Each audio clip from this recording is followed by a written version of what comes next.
ভূপেন্দাৰ জন্মদিনটো ভূপেন্দা আমাৰ মাজত থাকোঁতেও আমি উদ্দীপনা হিচাপে আয়োজন কৰিছিলোঁ। তেতিয়া আমি কেক কাটিছিলোঁ, এতিয়া আমি চাকি জ্বলাওঁ।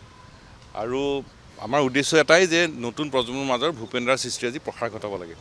আৰু সেইকাৰণে উদ্দীপনা অনুষ্ঠানটোত অসমৰ প্ৰতিখন জিলাৰ একোখনকৈ নিৰ্বাচিত মহাবিদ্যালয়ৰ শ্ৰেষ্ঠ কণ্ঠশিল্পী বিশ্ববিদ্যালয়, যুৱ মহোৎসৱ, গুৱাহাটীৰ নিৰ্বাচিত কেইখনমান মহাবিদ্যালয়ৰ শ্ৰেষ্ঠ কণ্ঠশিল্পীয়ে ভূপেন্দাৰ একোটা গীত গায় ভূপেন্দাৰ প্ৰতি শ্ৰদ্ধাঞ্জলি জনায়। আজি সন্ধিয়া 6 বজাৰ লগে লগে সেই উদ্দীপনা অনুষ্ঠানৰ জৰিয়তে ভূপেন্দালৈ শ্ৰদ্ধাঞ্জলি অনুষ্ঠান আৰম্ভ হ'ব। আমি ভূপেন্দাৰ মৃত্যুদিন আৰু জন্মদিন এই দুইটা দিনত আমি অসম চৰকাৰক কেতবোৰ আমি দাবী জনাই আহিছোঁ। ঘঁহোতে শিল ক্ষয় যায়। গতিকে আমি আজি আকৌ একেগিটা কথাকে আমি ক'ব খুজিছোঁ, যেতিয়ালৈকে আমি দাবীকেইটা পূৰণ নহয় তেতিয়ালৈকে আমি কিন্তু ক্ষান্ত নহওঁ। 7টা মূল বিষয়। প্ৰথম কথা যে ভূপেন্দাৰ সৃষ্টিৰাজিক আমাৰ পাঠ্যক্ৰমত অন্তৰ্ভুক্ত কৰাৰ ব্যৱস্থা কৰিব লাগে। দ্বিতীয় কথাটো হ'ল যে ডিব্ৰুগড় বিশ্ববিদ্যালয়, গুৱাহাটী বিশ্ববিদ্যালয়, অসম চুক্তিৰ মৰ্মে স্থাপন হোৱা তেজপুৰ বিশ্ববিদ্যালয়কে ধৰি আমাৰ বিশ্ববিদ্যালয়সমূহত ভূপেন্দাৰ নামত আসন স্থাপন কৰিব লাগে, যাতে ভূপেন্দাৰ সৃষ্টিৰাজি গৱেষণাৰ জৰিয়তে আগবঢ়াই নিব পাৰি।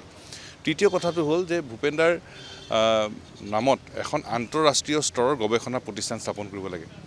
চতুৰ্থ কথাটো হ'ল যে ভূপেন্দাৰ আমাৰ উত্তৰ পূৰ্বাঞ্চলৰ দুৱাৰমুখ আমাৰ গুৱাহাটী ৰেল ষ্টেচনটো, গতিকে ভূপেন্দাৰ নামত এই ৰেল ষ্টেচনটো নামাকৰণ কৰিব লাগে। মহাৰাষ্ট্ৰত যদি পাৰে, আন ৰাজ্যত যদি পাৰে, আমাৰ ইয়াত কিয় নোৱাৰে। 5 নম্বৰ কথাটো হ'ল যে ভূপেন্দাৰ যিবোৰ সৃষ্টিৰাজি এইবোৰ টাইম কেপচুলৰ জৰিয়তে সংৰক্ষণ কৰাৰ ব্যৱস্থা কৰিব লাগে। 6 নম্বৰ কথাটো হ'ল যে আমাৰ নতুন প্ৰজন্মই ভূপেন্দাৰ সৃষ্টিৰাজিক চিন্তন কৰিব লাগিব, মন্থন কৰিব লাগিব, কচৰৎ কৰিব লাগিব, চৰ্চা লাগিব।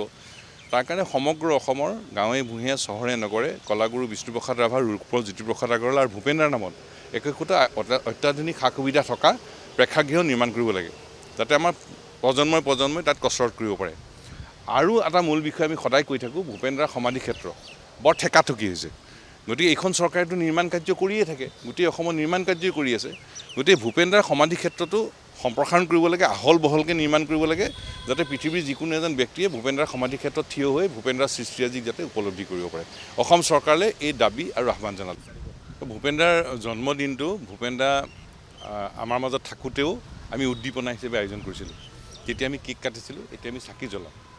আৰু আমাৰ উদ্দেশ্য এটাই যে নতুন প্ৰজন্মৰ মাজৰ ভূপেন্দাৰ সৃষ্টিৰাজি প্ৰসাৰ ঘটাব লাগে। আৰু সেইকাৰণে উদ্দীপনা অনুষ্ঠানটোত অসমৰ প্ৰতিখন জিলাৰ একোখনকৈ নিৰ্বাচিত মহাবিদ্যালয়ৰ শ্ৰেষ্ঠ কণ্ঠশিল্পী বিশ্ববিদ্যালয়, যুৱ মহোৎসৱ, গুৱাহাটীৰ নিৰ্বাচিত কেইখনমান মহাবিদ্যালয়ৰ শ্ৰেষ্ঠ কণ্ঠশিল্পীয়ে ভূপেন্দাৰ একোটা গীত গায় ভূপেন্দাৰ প্ৰতি শ্ৰদ্ধাঞ্জলি জনায়। আজি সন্ধিয়া 6 বজাৰ লগে লগে সেই উদ্দীপনা অনুষ্ঠানৰ জৰিয়তে ভূপেন্দালৈ শ্ৰদ্ধাঞ্জলি অনুষ্ঠান আৰম্ভ হ'ব। আমি ভূপেন্দাৰ মৃত্যুদিন আৰু জন্মদিন এই দুইটা দিনত আমি অসম চৰকাৰক কেতবোৰ আমি দাবী জনাই আহিছোঁ। ঘঁহোতে শিল ক্ষয় যায়।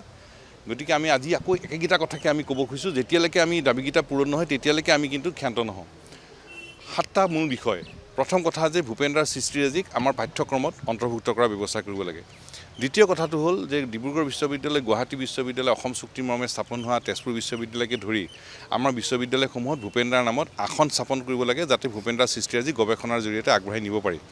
তৃতীয় কথাটো হ'ল যে ভূপেন্দাৰ নামত এখন আন্তঃৰাষ্ট্ৰীয় স্তৰৰ গৱেষণা প্ৰতিষ্ঠান স্থাপন কৰিব লাগে। চতুৰ্থ কথাটো হ'ল যে ভূপেন্দাৰ আমাৰ উত্তৰ পূৰ্বাঞ্চলৰ দুৱাৰমুখ আমাৰ গুৱাহাটী ৰেল ষ্টেচনটো, গতিকে ভূপেন্দাৰ নামত এই ৰেল ষ্টেচনটো নামাকৰণ কৰিব লাগে। মহাৰাষ্ট্ৰত যদি পাৰে, আন ৰাজ্যত যদি পাৰে, আমাৰ ইয়াত কিয় নোৱাৰে। 5 নম্বৰ কথাটো হ'ল যে ভূপেন্দাৰ যিবোৰ সৃষ্টিৰাজি এইবোৰ টাইম কেপচুলৰ জৰিয়তে সংৰক্ষণ কৰাৰ ব্যৱস্থা কৰিব লাগে। 6 নম্বৰ কথাটো হ'ল যে আমাৰ নতুন প্ৰজন্মই ভূপেন্দাৰ সৃষ্টিৰাজিক চিন্তন কৰিব লাগিব, মন্থন কৰিব লাগিব, কচৰৎ কৰিব লাগিব, চৰ্চা লাগিব।